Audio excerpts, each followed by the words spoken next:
በማዕከላዊ ኢትዮጵያ ክልል በሀዲያ ዞን ሌሞ ወረዳ ዱባንቾ ቀበሌ እንገኛለን። በዚህ ቀበሌ የሞዴል የገጠር ኮሪደር ልማት የተከናወነበት ስፍራ ነው። በዚህ ስፍራ አርሶ አደሮች የአኗኗር ዘይቤያቸውን ቀይሮላቸዋል። የአንድ አርሶ አደርን ቤት በዚህ ስፍራ እንመለከታለን። አብራችሁን ቆዩ። እንደምን አሉ?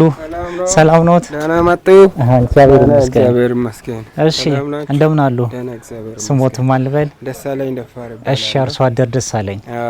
ቤቱ የሞዴል የገጠር ኮሪደር ልማት ማሳያ ነው ተብዬ ነው። ቤቱን ያስጎብኙኝ። እሺ።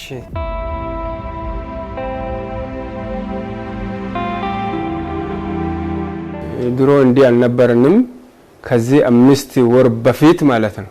አሁን ከ3 ወር በኋላ ነው ይሄ ሁሉ የተጠናቆ እንዲህ አይነት ውብ በሆነች ቤት ገብተን እናንተንም እንግዳንም እንድንቀበል ያደረገው ከ4-5 ወር ወደዚህ ነው። ከዛ በፊት የነበረውንና አሁን ያለውን ሲናመዛዝን በጣም የራቀ ነው።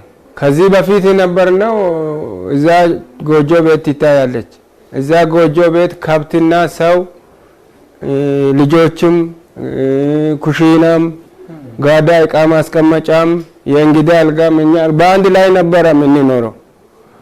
አሁን የልጆች አልጋ የሴት ልጆችና የወንድ ልጆች አልጋ በተለይ የኛ አልጋ በተለይ ስቶር እቃ ማስቀመጫ በተለይ ኩሽና ከነ ክችን ካብኔቱ በተለይ ሽንት ቤት ሻወር በአንድ ላይ በጣም ከተማ ኑሮ ነው። እኛ ይሄንን ብራንና ይሄንን ጽዱ ቤት ምናየው ከተማ ሲነድ የሰው ቤት ስንገባ ምናየው ነው። እኛ ቤታችን ወደኛ ቤታችን የመጣው ሁሉም ነገር ተሻሽሏል። አሁን ኩቺና እንደ ውጭ ሀገር ነው። ሁሉም ነገር ሞልቷል። እቃውም ሞልቷል። ውሃም አለ። እንደ ድሮ ለእንጨት አንጣም። ኩቺና በቃ ሁሉም ነገር ቶሎ ቶሎ ምግብን እንሰራለን። ለልጆች ጠዋትም እንሰራለን፣ ቀንንም እንሰራለን። ሁሉም ነገር እንደ ውጭ ነው። ተሻሽሏል። 5 ቤተሰቦችን ነው ተጠቃሚ ያደረገው። የፕሮጀክቱ የጠቅላይ ሚኒስቴር ኢኒሼቲቭ ነው። ከፕሮጀክቱ ጋር ምንድነው የያዙት ካልከኝ እንደ ከቡልዲንጎች 2 ቤት አለ ትላልቅ እና አንድ ኳላ ያለው ኪችን ነገር አለ። የመጀመሪያው ትልቅ ቤት ላይ ያለው ሊቪንግ ሩም አለ፣ ትልቅ ሳሎን አለ። ባለ ታይፖሎጂ ባለ 3 ቤድሩም ነው። ሙሉ አክሰሰሪ አለ፣ ሶላር አለ ለማብራት ለምን ቲቪ አለ፣ ሶፋዎች ሁሉንም ያካተተ ነው ያለው። ባክ ላይ ስትሄድ ሻወር ቤት አለ፣ ሽንት ቤት አለ፣ ሙሉ አክሰሰሪውን ጭምር ማለት ነው። የሰውን ኑሮ የቀየረ ደስ የሚል የገጠሩ ህዝብ በዚህ ሁኔታ መኖር እንደሚችል ያረጋገጠ ፕሮጀክት ነው። አሁን እኛ ፕሮጀክቱ ቀርጾ የካለለው የሰራው 1225 ካሬ ነው። ጎመን እዚያው አለ፣ አትክልት እዚያው አለ። አሁን ጓሮ ወደዛ ዞር ብላችሁ ብታዩ ዶሮ ማደሪያ አለ ከነቤቱ የተሰጣ።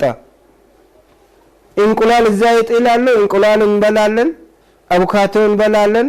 አሁን ወተት ላም እዚሽ ትጫዋለች፣ ወተት እንጠጣለን። አሁን ይሄ ባቄላ ባለፈው እነሱ የዘሩበት ነው። ይሄ ይጣፍጣል ብትበላ እነሱ የዘሩበት ነው። አሁን በ2 ወር እንዲያሽቶ ልጆቻችን ወደ ጓሮ እየደ ባቄላ እሸት እየበሉ ነው። ጥቅል ጎመን እዚያው አለ፣ ማር እዚያው አለ። ብዙ በጣም ተለውጦናል። እኛን ለውጦናል። ይሄን ሁሉ መንግስት የያዘውን ፕሮጀክት አሳፋፍቶ የአርሶ አደር ህይወት እየተለወጠ ስለሆነ በጣም የሚደገፍ ነው። በጣም የሚደገፍ ነው። እኛ ይሄን መንግስት ሳናመሰግን አናልፍም። ገበያ የምንሄደው ብቻ ለሽንኩርት ነው እንጂ ለጫውና ለሽንኩርት ነው የምንሄደው። ሁሉም ነገር ጋሮ አለ። ከጋሮ አምጥተን እንሰራለን።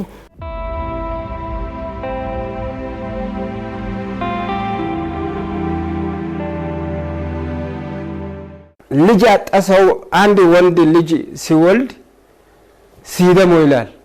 ሲደሞ ተገኘ ማለት ነው። ለኢትዮጵያ ልጅ ተገኝቶ ነው። ማንም